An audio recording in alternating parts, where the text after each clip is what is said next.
Hello, everybody. In this particular lecture series on behavioral finance, we will discuss the nature, scope, and objectives of behavioral finance. So, why is it important to understand behavioral finance? What is the nature of the subject actually? Behavioral finance intends to understand the human behavior in finance. It is the study of how psychological factors influence financial decision making. This particular field of study combines elements from psychology, economics, and finance. Here, we investigate why market anomalies and inefficiencies occur, thereby challenging traditional theories. Behavioral finance has strong psychological foundations. So, here we deal with cognitive biases, emotional influences, and social factors. Through cognitive biases, we mean systematic patterns of deviation from norm or rationality in judgment. So, cognitive bias refers to anything abnormal in the cognitive process, anything that is deviating from the norm or anything that is not actually irrational. Emotional influence. Behavioral economics strongly believes that emotions have a significant impact on the financial decisions. Some of the common emotions that impact financial decisions are fear and greed. Here, we also focus on social factors as a contributing element to investor behavior. So, the kind of social interactions and societal trends that are existing also have a strong influence on investor behavior. Behavioral finance deals with a lot of key theories. The first being prospect theory, developed by Kahneman and Tversky. This theory explains how people choose between probabilistic alternatives involving risk. So here, any investor will work out on the probability of getting a return out of a particular investment or the probability of risk that is getting involved in a particular investment.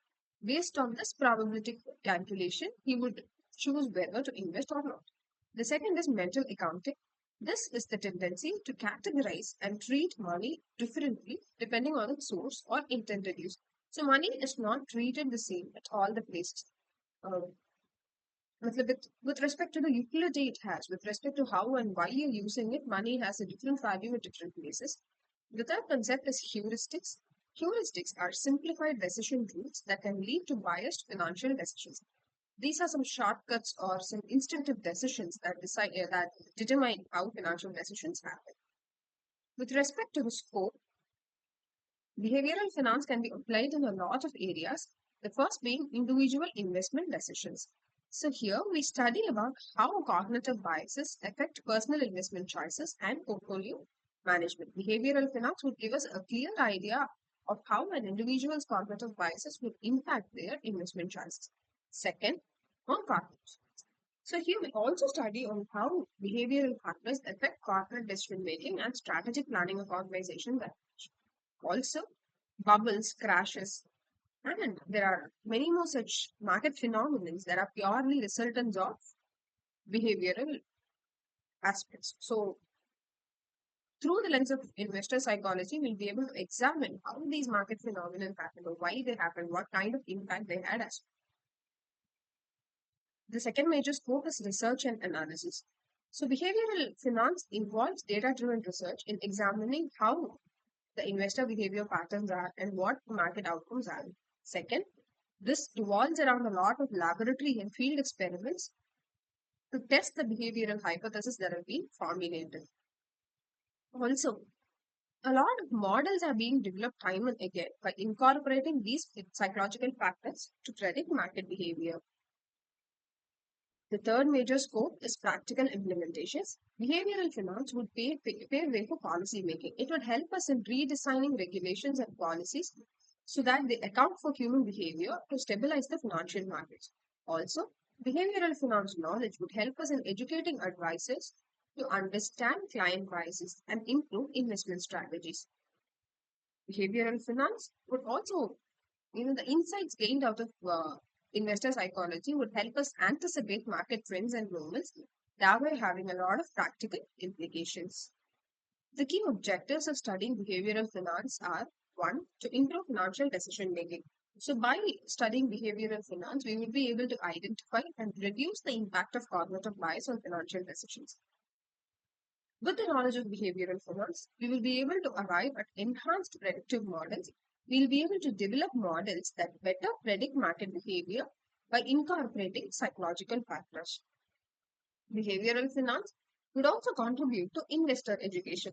So, with the knowledge of behavioral finance, we'll be able to educate investors about the common cognitive bias and how they can mitigate or avoid them. The second major objective is to enhance market efficiency. So, behavioral finance will explain why markets deviate from the predictions of traditional finance theories, through which we'll be able to understand the anomalies better and exploit them in the best possible way. Behavioral finance would help us craft policies that address behavioral tendencies to improve market outcomes. So, this would again be of help in restructuring the existing government policy or modifying what is already there, or coming up with new policies that would also take into significant consideration the psychological aspects of investment. The knowledge of this area would help us improve risk assessment and management by understanding the behavioral risk factors. So there are a lot of behavioral finance theories that categorize individuals based on their risk-taking behavior. So with the knowledge of all these, we'll be able to better understand the behavioral risk factors. Behavioral finance helps us bridge between theory and practice. So here we'll be able to combine theoretical knowledge with practical applications in finance. This is an interdisciplinary collaborative area where there's a strong collaboration encouraged between economists, psychologists, and finance professionals. Behavioral finance enables future research directions in identifying new areas for research and application of behavioral finance principles. Thanks for watching. I'll catch you soon with another interesting content.